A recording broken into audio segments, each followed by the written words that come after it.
Bonjour et bienvenue dans cette nouvelle vidéo. Je m'appelle Alban et aujourd'hui, en suivant les votes que vous avez été nombreux à faire sur la chaîne, je vais vous présenter Great Western Trail, la deuxième édition. Si vous êtes nouveau sur la chaîne, je propose des parties solo de jeux de société, principalement de type Eurogame et de préférence assez expert. Pensez à vous abonner, à activer les notifications et à me laisser un commentaire si tout ça vous plaît. Vous pouvez aussi soutenir la chaîne grâce à mon profil Ko-fi et à mes liens affiliés que vous trouverez en description. Je vous remercie par avance.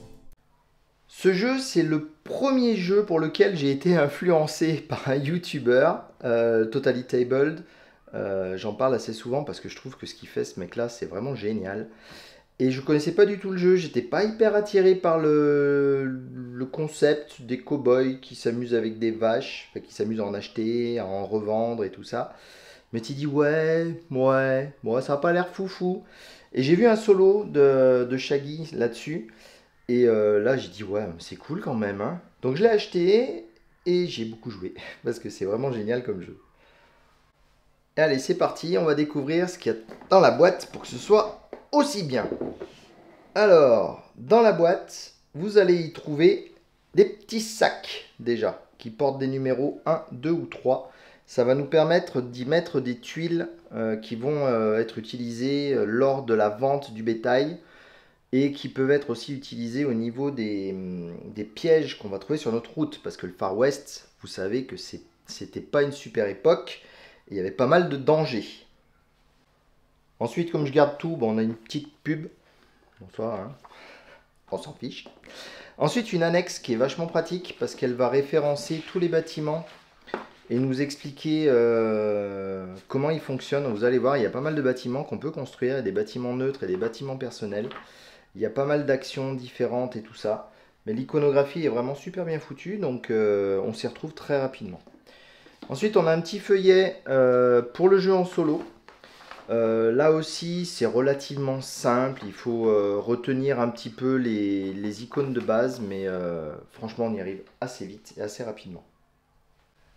Ensuite, bon, on va trouver la notice elle-même. Alors, elle est bien. Elle est suffisamment bien illustrée, suffisamment compréhensible. Je crois que je ne l'ai jamais lu, pour être très honnête avec vous. Parce que le solo de Totally Tabled est vraiment super bien foutu. Et pour peu que vous compreniez l'anglais, rien que de regarder sa vidéo, ça suffit à apprendre le jeu. J'espère que je vais être aussi bon que lui pour les gens qui ne sont pas anglophones et que vous serez contents de ce que je vais faire. Là-dessus, on a un petit truc qui traîne. Alors ça, c'est un module. Non, c'est pas un module. Je vous dis des bêtises. Ça y est, je commence déjà à raconter n'importe quoi. Si, c'est le module. Ça, c'est le module pour jouer avec des vaches orange. Vous allez voir, elles ne sont pas directement dans le jeu, les vaches orange. Et ça change un tout petit peu les règles. Je pense pas jouer avec pour cette première partie. Je trouve pas qu'elles ont vachement d'intérêt. Ce qu'elles apportent au jeu, c'est pas fou. Je vous en parlerai quand même à un moment dans la vidéo, je ne sais pas encore quand. Enfin, vous verrez par vous-même. Ensuite, on a un joli plateau du Far West. Alors, je vous le déplierai bien entendu comme à mon habitude. Il est correct. Il n'est pas immense, mais il est bien assez grand pour s'amuser. Ensuite, comme je mets mes boîtes en verticale, bah, vous voyez, il y a tout un tas de bazar. Alors déjà, je vais la retourner histoire de l'attraper dans le bon sens, ça sera plus simple. Donc la première chose que vous voyez ici, ce sont les plateaux joueurs. Donc on a 4 plateaux joueurs qui sont aux couleurs des différents joueurs. Donc du bleu, du blanc, du jaune et du rouge. Ce sont des plateaux double couche, donc on va pouvoir glisser ici des petites tuiles, on va avoir des pions ici, là il y a des petits cubes à mettre, etc. etc.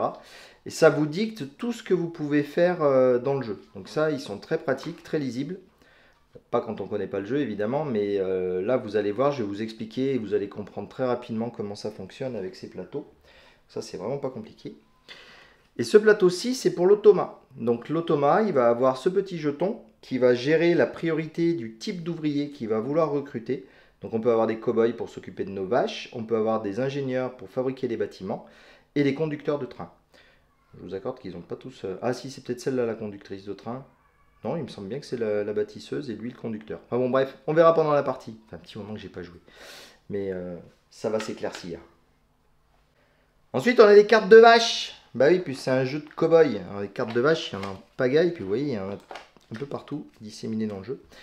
Donc ces vaches oranges, c'est celles dont je vous ai parlé au tout début. Ce sont celles qui font partie d'une extension qui est fournie avec le jeu. Hein. Il est directement inclus dans le jeu. Alors il y a des vaches de valeur 4, des vaches de valeur 5, et normalement il y a des vaches de valeur 3 aussi. Sauf qu'elles ont dû se mélanger avec les autres. Bon.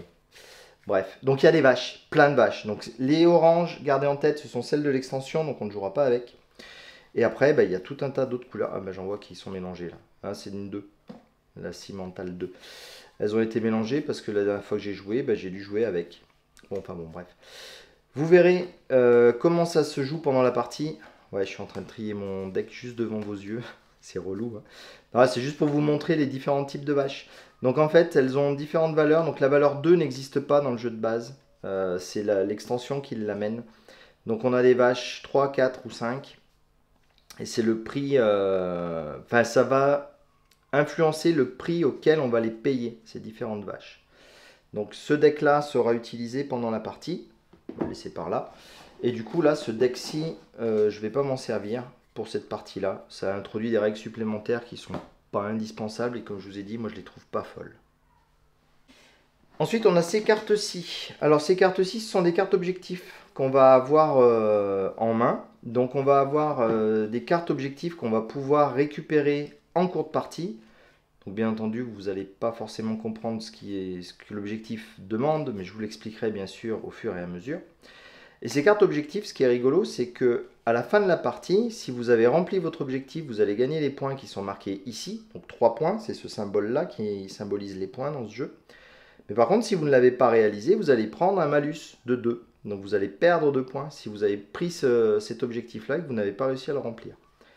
Vous allez voir, c'est pas mal comme principe. Moi j'aime bien. Ensuite, on a un deck de jeu solo. Donc là, on a toutes les cartes de l'automa. Donc là, c'est un véritable adversaire qu'on va avoir, qui va se déplacer, qui va faire des choses, qui va nous pourrir l'existence. Il n'est pas mauvais, l'automa. Il arrive à nous faire des trucs bien ennuyeux. Et vous verrez ça, bien sûr, pendant la partie. Ensuite, le bazar tout en vrac. Je vous ai dit qu'il n'y avait pas des vaches en dessous de 3. Et là, il y a des 1 et des 2. Vous allez me dire, tu racontes n'importe quoi. Pas tout à fait, parce que ces vaches-là, ce sont les vaches de départ, en fait. Donc elles sont normalement recto verso, enfin elles sont empilées, je les ai empilées, un coup dans un sens, un coup dans l'autre, pour pas avoir à les retrier. Et donc vous voyez, celles-ci, ce sont les vaches du joueur bleu. Il y a le petit point bleu ici. Donc on va avoir, je ne sais plus combien, mais j'espère qu'elles sont bien triées, un deck de départ de vaches pour le joueur bleu. On doit avoir des cartes, alors, c'est pas des vaches, hein. Non, ça, c'est pas des vaches. C'est des objectifs de départ. Parce qu'on va tous commencer. Donc, les 4 joueurs commencent avec un objectif de départ. Je les ai mis au milieu des vaches, histoire de ne pas les mélanger avec les autres objectifs. Vous savez que ce sont les objectifs de départ parce qu'ils n'ont pas de bonus ici. Là, vous voyez, il y a des bonus en haut des cartes qui vont faire différentes actions. Donc, on va les laisser de côté, les trucs de départ. Et donc, ensuite, rebelote, on a du jaune. Tchouk, tchouk, tchouk, tchouk, tchouk. Et normalement, si je retourne ça, ça va être le rouge. Et enfin, le blanc. Donc ce deck de cartes ne nous servira pas, puisque moi, je vais jouer le bleu, comme toujours. Je vais en profiter pour attraper les petites vaches. Donc ouais, ces vaches-là, je les pose ici. Désolé, j'ai été interrompu. C'est pas grave, ça arrive. Donc je vais les ranger, on ne va pas les utiliser. Ensuite, on a tous les petits sachets pour les joueurs. Donc des 4 couleurs avec le petit carnet pour noter les points. Au passage, l'insert est de base dans le jeu. Il est fourni avec le jeu. Donc ça, c'est cool qu'il y ait un petit insert. Bon, c'est un peu moins cool qu'il ne soit pas hyper pratique à utiliser, mais ça, point de détail. Oubliez tout de suite les pochettes de protection pour les cartes. Hein, ça rentrera jamais dans ce truc-là. Et même si... Enfin, j'avais envie d'acheter l'extension qui existe là, Ruée vers le Nord, pour celui-là. Je pense que je ne pourrais pas tout rentrer dans la boîte, parce que c'est vraiment très très juste. Bon, bref, c'est pas grave. Donc, les 3 couleurs des autres joueurs, je vais les mettre de côté. Je vais juste vous montrer ce qu'il y a dans le sac du joueur bleu. Vous allez voir, il n'y a pas énormément de composants. Il faut juste que je mette 10 minutes à ouvrir le sac. Hop. Donc, on va retrouver beaucoup de disques. Donc, ces petits disques bleus, ils vont nous servir de marqueurs de différentes choses sur notre plateau ou même sur le plateau de jeu. On va marquer les choses avec ces petits disques. C'est bien pratique. On a un petit jeton de train. Alors, je ne sais pas si vous allez bien le voir, le petit jeton de train, parce que bleu sur bleu, c'est pas terrible. Mais il est tout mimi, tout choupi. Donc là, il y a le petit jeton de train. Il y a un cube pour pouvoir marquer, comme je vous avais dit, il y a des parties sur le plateau ici où on va placer un cube qui va nous permettre de marquer notre évolution sur cette piste. Et enfin, on a un petit chapeau de cow-boy. Et ça, le petit chapeau de cow-boy, je crois que c'est une nouveauté de la seconde édition. Et c'est un truc qui est rigolo parce qu'on va le mettre sur notre meeple. Donc les petits jetons, je les pose. Pour l'instant, j'en ai pas besoin. Et les meeples, ils sont là. Vous voyez, il y a 4 meeples. Donc on va pouvoir prendre déjà le meeple de la couleur qu'on souhaite. Peu importe, hein, un meeple au hasard. Mais ce qui est intéressant, c'est qu'on va lui mettre son petit chapeau. Et là, on a un vrai cow-boy. Un cow-boy de meeple. Est-ce que je peux vous le rapprocher et qu'il soit net? J'en doute fortement, parce que je commence à connaître ma caméra, qui veut jamais que ce soit net. Donc voilà, vous avez votre petit cow-boy. Je trouve ça trop rigolo. Bon, ça n'a absolument aucun intérêt, on est d'accord, mais au moins c'est rigolo. Donc ça, pareil, je vais les laisser de côté. Et il faudra quand même que je prenne un sac pour mon adversaire. Hein. Je pense que ça sera le jaune, et puis je prendrai un des 3 meeples restants pour faire son cow-boy. Ensuite, on a ces petites plaquettes. Alors, ces petites plaquettes, il y en a pour chacun des joueurs.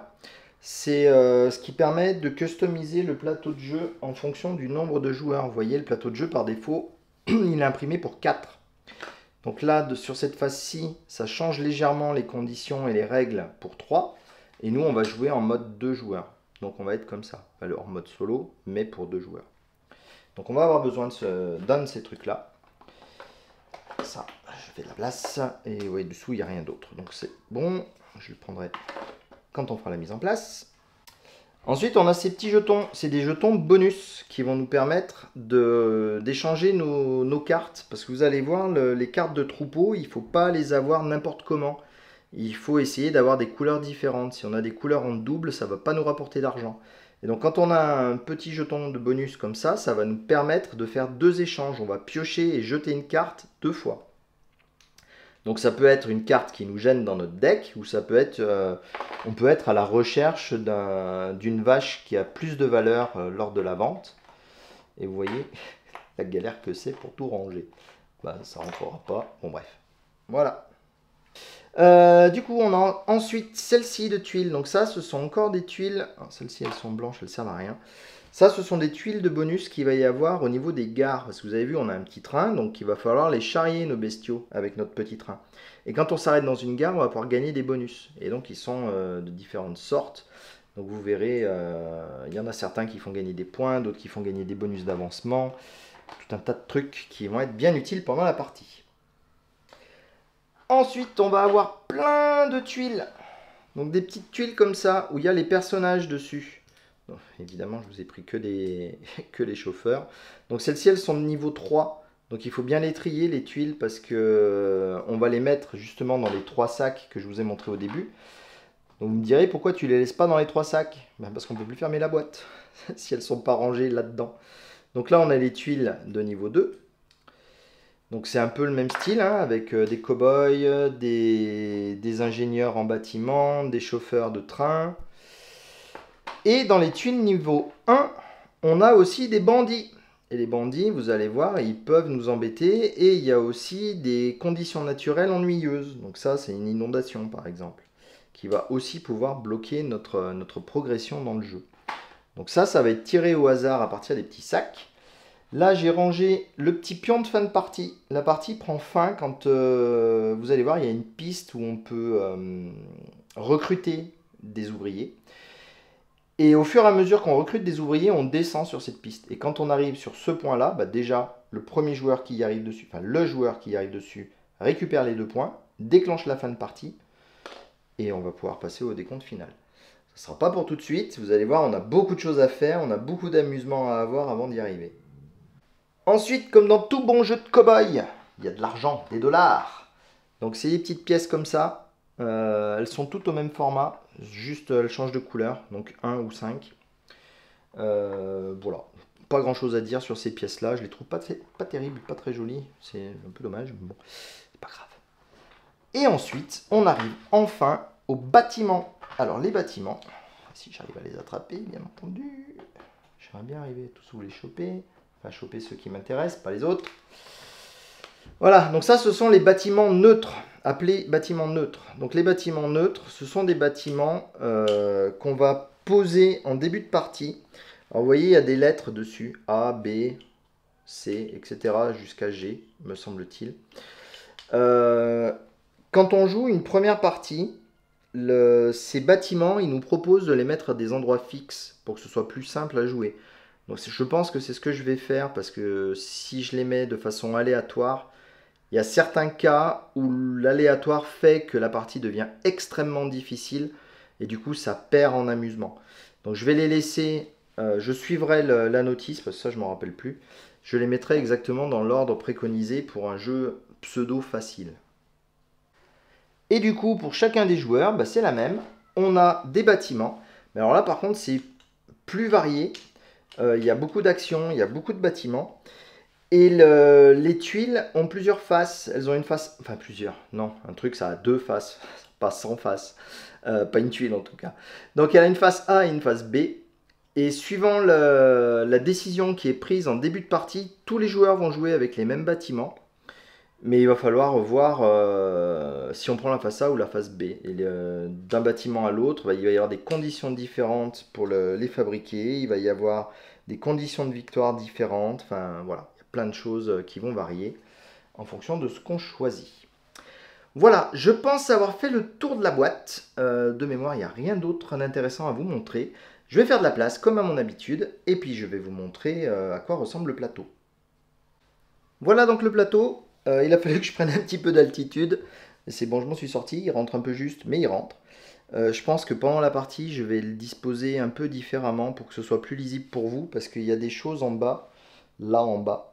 Et vous ne devez pas les voir extrêmement bien. Et surtout, je vais y placer des cartes en dessous, par en dessous, comme ça. Et donc là, vous ne verrez plus rien. Donc je vais certainement le tourner. Donc en gros, on va être des cow-boys qui vont se déplacer le long de ces chemins de terre, un peu partout. Et on va pouvoir construire des bâtiments au fur et à mesure. On va pouvoir rencontrer des cow-boys, enfin des bandits, de grands chemins. On va pouvoir être embêté par des inondations ici, par de la sécheresse ici, par des éboulements rocheux ici.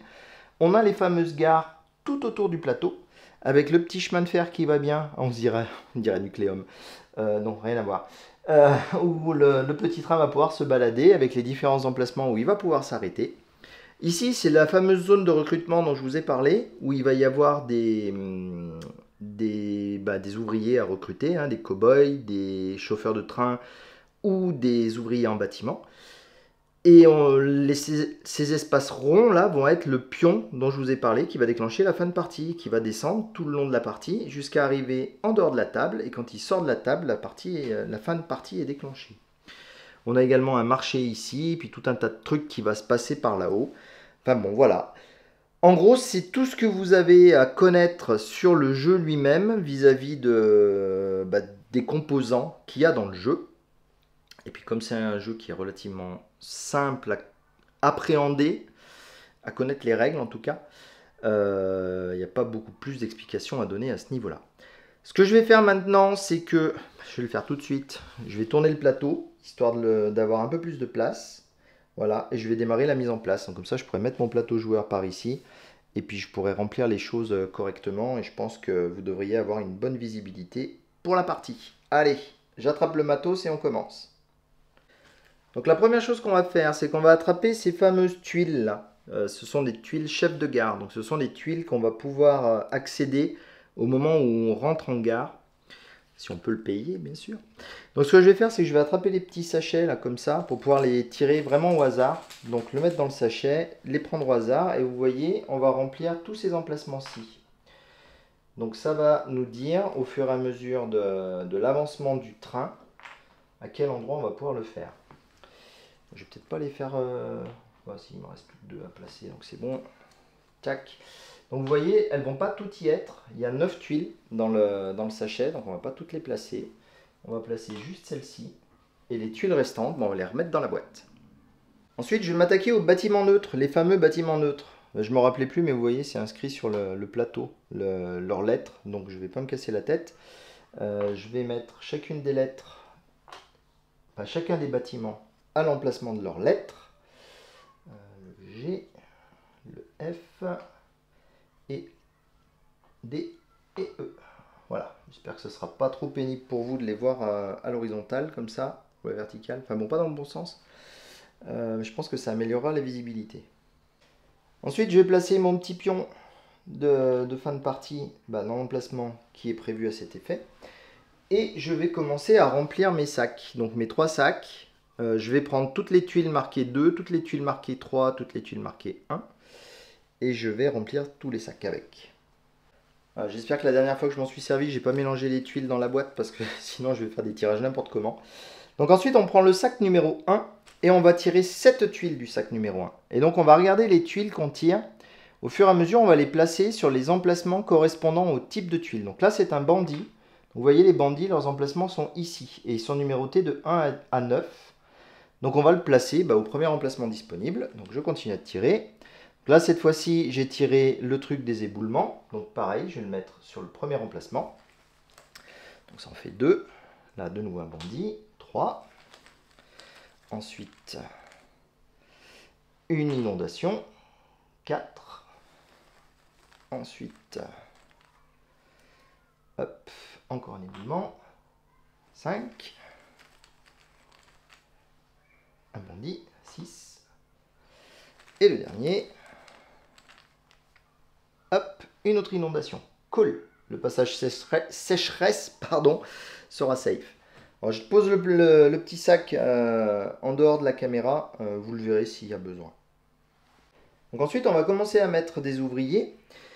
Donc, vous voyez, vous avez un rappel ici des cases à utiliser en fonction du nombre de joueurs. Quand on est à 4, on va utiliser toutes les cases pour mettre du choix. À 3, on en met un peu moins et à 2, on en met encore moins. Donc on prend les tuiles du sac numéro 2 et on va commencer à remplir dans l'ordre en venant normalement de gauche à droite. Et on va pouvoir poser des tuiles jusqu'à ce qu'on arrive face au pion magique. Et là on s'arrête. Parce que ce pion-là, il va nous bloquer le remplissage et il ne va avancer que lorsqu'il va y avoir certains événements. Pour l'instant, il n'y en a pas. On va ensuite pouvoir commencer à remplir cette zone-ci. Donc cette zone-ci, c'est un endroit où on va rajouter des éléments dans le marché des ouvriers et des éléments sur le plateau quand on arrivera ici, à Kansas City. C'est l'endroit où on va vendre notre bétail.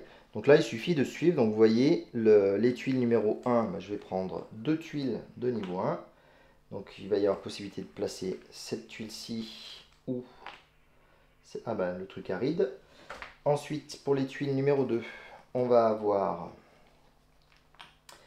un nouveau cow-boy et un nouveau cow-boy. Et pour les tuiles numéro 3, donc c'est pas des niveaux les tuiles, c'est juste le contenu de ces types de tuiles qui peuvent changer quelque chose. Vous voyez là, j'ai une... voilà, j'ai tous les types d'emplois. Donc j'ai la bâtisseuse, le conducteur de train et les cow-boys. Et j'ai pourtant pioché dans le sac numéro 3. Donc ça n'a aucune importance. Ensuite, on va s'occuper du bétail. Donc on va prendre ce deck là, là où il y avait les vaches, rappelez-vous. On va le mélanger. Et on va piocher 7 cartes parmi ce deck. Et les cartes, au fur et à mesure qu'on les pioche, on va les placer. Alors, normalement, on les place comme ça, bien sûr. Hein. Je vais vous les mettre dans le bon sens, au moins, vous aurez ça dans le bon sens. On les place au niveau de la bordure correspondante à leur valeur. Donc là, vous voyez, c'est les vaches qui coûtent 3. 3, 3. Ici, c'est les vaches qui coûtent 4. Et ici, les vaches qui coûtent 5. Donc, ça en fait 1, 2, 3. Décidément, c'est bien mélangé. 4, 5, 6 et 7. Ensuite, on laisse le deck par ici. Il continuera de servir, mais plus tard. Donc, on va essayer de laisser ça, que ce soit à peu près visible. Voilà, donc là, l'offre de vaches achetables est prête. Ensuite, je vais attraper les cartes. Ouais, je suis bête, je vous ai montré le dos des cartes de vaches, mais en fait, les objectifs, c'est pareil, parce que les objectifs, on va les mélanger à notre troupeau. Vous verrez pendant la partie. J'avais oublié ce petit point de détail. Donc de nouveau, on va mélanger tout ce bazar. Et on va en révéler 4. Je vais les mettre là-haut. J'espère que ça ne me gênera pas trop. J'espère que vous les verrez. Surtout. 2, 3, 4. Et je vais laisser la pioche à côté. Voilà, donc ça, ce sont des objectifs qui sont disponibles à tous les joueurs. Et on va pouvoir les acquérir en fonction des différentes actions qu'on va faire pendant la partie. Je vais aussi récupérer mon plateau joueur. Je devrais pouvoir le laisser visible pendant toute la partie. Ça, c'est pas mal. Du coup, j'y mets le petit bidule pour indiquer qu'on est en mode de joueur. Je vais placer tout de suite mon bonhomme. Je vais galérer pour le trouver l'emplacement. Il est là-bas au bout, le bout de piste. Normalement, il est là. Enfin, hein, vous avez compris quand on fait tourner le plateau. Je vais récupérer mes petits disques et je vais devoir les placer sur le plateau. Donc le truc c'est que, bon c'est un peu réverbatif, je vais faire ça hors caméra, hein. Mais vous voyez partout où il y a un trou sur le plateau, donc là il n'y en a pas de trou, c'est lisse. Et partout où il y a un trou on va placer un disque. Voilà, avec la magie de YouTube, j'ai pu placer tous mes disques. Alors je vous ai menti un petit peu, hein. Tous les disques sont placés dans des zones où ils sont maintenus, sauf ici bien sûr, puisque c'est une tuile qu'on a rajoutée par-dessus, mais il faut quand même mettre des disques ici. Et notre petit cube, on va le mettre à la position 0. Je vous expliquerai bien entendu pendant la partie à quoi sert ce symbole. Notre petit train, je vais le mettre à la gare, au départ, prêt à se lancer. Et vous verrez comment il s'utilise après, pendant la partie. En tant qu'à m'occuper de mon joueur, je vais me récupérer aussi mes tuiles bâtiments. Alors ce qu'il conseille de faire, c'est de les ranger par ordre croissant, les tuiles bâtiments. Ouais, mettons. Moi je vais pas le faire, je vais juste toutes les mettre sur la face la face A, pardon, donc la phase de début. Ouais, je vérifie que vous les voyez, donc ça a l'air d'être bon. Par contre ça va peut-être pas être bon jusqu'au bout. Vous voyez, des bâtiments, ils sont quand même assez nombreux. Je vais en mettre tout le tour de mon plateau, histoire que vous voyez quelque chose. Et puis on les posera au fur et à mesure. Hop, il m'en reste encore 2 à mettre. Voilà. Regardez comme il est bien mon plateau. C'est tout joli, tout beau. Alors, par contre, je suis très maniaque. Ça, vous devez commencer à le savoir. Voilà, comme ça fait plus joli. Du coup, mon deck, qui a le même dos que les autres, hein, puisque tout a le même dos, je vais le mélanger et je vais le poser à un endroit où vous ne le verrez pas, là, par contre. Là, ça va commencer à devenir compliqué. Je pensais pas qu'il me prendrait autant de place, pépère. Donc, il sera juste en dessous. Alors, vous allez voir un bord de carte. Ça va être très moche. Donc il est juste en dessous. Je vous montrerai les cartes bien entendu au fur et à mesure qu'on s'en sert. Parmi les 4 cartes objectifs de départ, on va les mélanger. Et vous voyez par contre celles-ci elles ont un dos différent. Elles sont grises au lieu d'être marron. Et j'aurai donc cet objectif-ci. Je vais commencer à vous le décrire, comme ça fera gagner du temps à tout le monde. Donc cet objectif-ci me dit que je dois avoir une vache de valeur 3, donc celle-ci, enfin de niveau 3, une vache de niveau 4, comme celle-ci, et avoir posé un bâtiment. Jusque-là, ça devrait pas être trop difficile à accomplir. Je vais le laisser quelque part par-dessous aussi. Si je me mettais ici, vous le voyez pour l'instant, mais je sais pas si ça va être génial. Bon, enfin bon, en tout cas, je l'aurai sous le nez et ça évitera que je l'oublie. Donc maintenant, je vais m'occuper de mon adversaire. Donc mon adversaire va être le cow-boy jaune. Donc je vais utiliser son petit plateau. Donc ça, c'est cool parce que vous allez bien le voir. Il sera ici. Les composants, j'en ai pas vraiment besoin, je vais les laisser dans le sac. Ce qu'il faut que je sorte par contre, c'est sa petite locomotive et son petit chapeau. Comme ça, j'en ai besoin tout de suite. Et le reste des composants, les disques et le cube, je vais les mettre de côté. Vous ne les verrez pas et on les verra que lorsqu'il y en a besoin. Donc là, pour l'instant, inutile. Je lui ai attrapé au hasard un petit cow-boy. Je lui mets son petit chapeau jaune. Ça m'éclate, si vous saviez. Et je le mets à côté de mon petit bonhomme bleu. Et du coup, son train, je le mets aussi à côté de mon train. Je vais reprendre le sac marqué numéro 2 pour tirer au hasard une tuile dedans. Ça va définir, ça sera la tuile cow-boy. Ça va définir son type d'ouvrier principal. Donc quand il a le choix, au niveau du tirage d'ouvrier, il va d'abord prendre des cow-boys pour cette partie. Ce choix peut changer en cours de route. C'est possible que ce symbole se déplace et du coup il va choisir d'autres types d'ouvriers en priorité. Là pour l'instant ça sera le cow-boy. Ensuite je vais lui donner cadeau une carte d'objectif. On vous en doutez, hein, c'est un automa, donc lui il a marqué les 3 points directs. Je vais lui la glisser sous son plateau. Il s'en moque complètement, il ne cherchera pas à le réaliser. Et par contre il va avoir besoin de son deck d'automa. Donc là je vais le mélanger. Et je vais le mettre, je vois que vous ne le voyez pas, malin. Vous l'entendez au moins, c'est déjà ça. Et je vais le mettre ici. Je ne sais pas si c'est génial, mais je vais le mettre ici.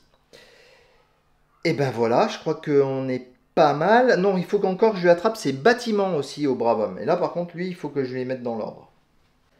Donc je lui ai attrapé ses bâtiments, je les ai triés de 1 jusqu'à 12.